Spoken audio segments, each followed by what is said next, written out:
On PC and mobiles, I will show you in a few moments how to join SIMS for modding Discord server. It's the same method on both PC and mobiles. For this, we will open a browser on your PC or mobile, can be whichever. In my case, I will use Microsoft Edge.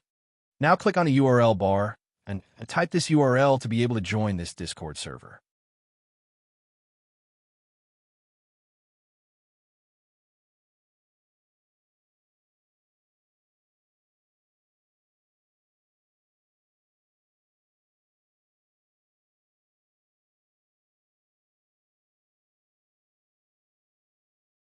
Doing this will automatically start your Discord application if you have it installed. Then click Join, and you'll have access to the Discord server.